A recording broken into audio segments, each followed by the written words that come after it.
सम्राट चौधरी जी बताएं उनकी उत्पत्ति कहाँ से हुई है। वो राष्ट्रीय जनता दल के प्रोडक्ट हैं और लालू स्कूल ऑफ पॉलिटिक्स के स्टूडेंट्स हैं। 1.5 दशक तक उन्होंने राजनीति राष्ट्रीय जनता दल के साथ ही की है। क्या ये सच नहीं है कि सम्राट चौधरी ने अपने जीवन में 2 चुनाव जीते हैं और दोनों राष्ट्रीय जनता दल के चुनाव चिन्ह लालटेन पे जीते हैं और उसके बाद से वो कभी चुनाव नहीं जीते हैं? क्या ये सच नहीं है कि सम्राट चौधरी सबसे कम उम्र के मंत्री थे लालू जी के ही शासन में?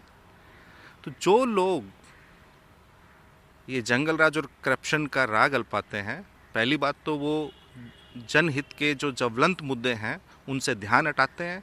इसके अलावा वो उन मुद्दों पे बात नहीं करना चाहते और वही लोग ज़्यादा गला फाड़ते हैं जो राष्ट्रीय जनता दल के 15 वर्षों के शासन में सरकार में रहे, मंत्री रहे। आप नीतीश जी के कैबिनेट को उठा के देखिए, कितने मंत्री ऐसे थे जो उस कार्यकाल में मंत्री थे या उस गठबंधन के सहयोगी नहीं थे। सम्राट चौधरी जी ये बताइए ना, क्या कह रहे हैं वो कर्पूरी जी के बारे में?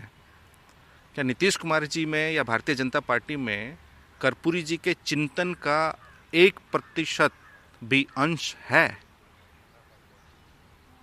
क्या ये सच नहीं है भारतीय जनता पार्टी ने कर्पूरी जी को गाली दी थी जब कर्पूरी जी ने आरक्षण लागू किया था 1978 में?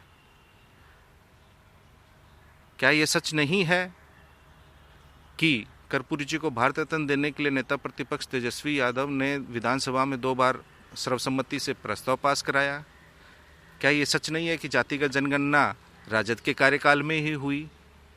तो ये सिर्फ जुबानी खर्च करते हैं सम्राट चौधरी, अपनी प्रासंगिकता खोजने के लिए बेचारे वहाँ कुछ बोलते रहते हैं ताकि जो मूल भाजपाई हैं वो पीछे छूट जाएं और जो ये अन्य दलों से सम्राट चौधरी जैसे आए हैं उनकी जैसे तैसे येन केन प्रकरण भारतीय जनता पार्टी में प्रासंगिकता बनी रहे।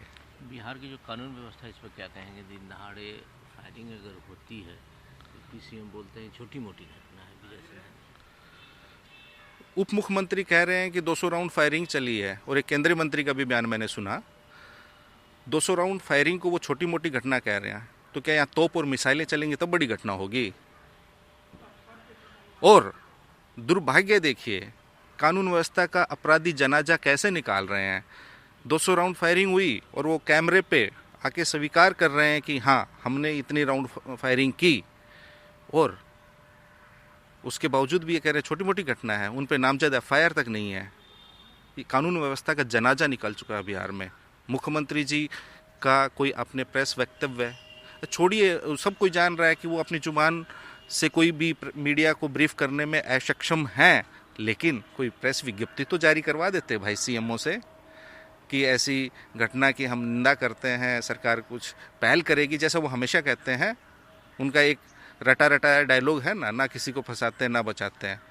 वो अपराधियों को छुड़ाते भी हैं, उनको फंसाते भी हैं, फिर छुड़ाते हैं, फिर फंसाते हैं। सिर्फ ये अपनी राजनीतिक हित साधने के लिए अपराधियों के साथ इनका सबसे सॉलिड गठबंधन है 20 वर्षों से नीतीश कुमार जी का।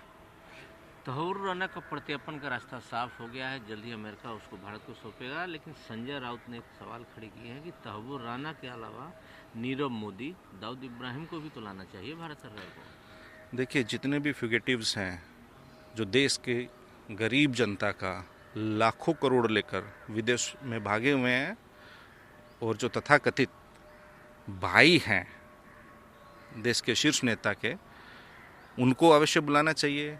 इसके अलावा वैसे भी जो गुंडे जिन्होंने आतंक मचा रखा है देश में, उन सबको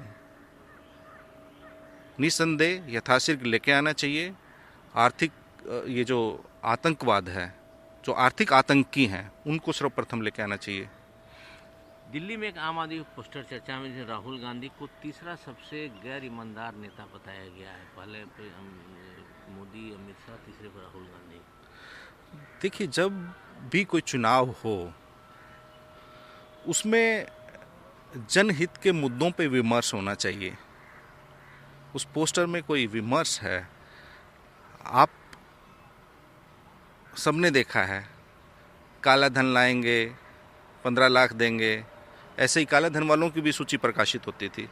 तो कोई भी दल हो, चाहे हमारा दल हो, कांग्रेस हो, आम आदमी पार्टी हो, भारतीय जनता पार्टी हो, उनको जनता के सवालों पे और मुद्दों पे मैं समझता हूँ अधिक बात करनी चाहिए। जयराम रमेश का एक बयान आया है कि अरविंद केजरीवाल ने 10 साल दिल्ली में शासन किया, लेकिन झूठ बोल के केवल शासन किया, कुछ किया उन्होंने नहीं।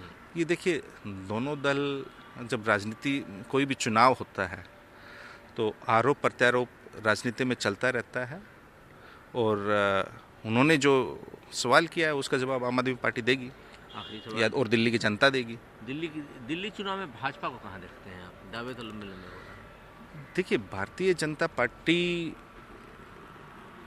ने दिल्ली में शासन किया, उसके बाद कांग्रेस ने किया। जो दिल्ली में डेवलपमेंट हुआ, मैं दिल्ली में काफ़ी लंबे समय तक रहा हूँ, वो इस बात को कोई इनकार नहीं कर सकता कि शीला दीक्षित जी ने जो काम किया वो निसंदेह अनुकरणीय है, और वो इतिहास में दर्ज हो गया जो शीला दीक्षित जी ने कार्य किया।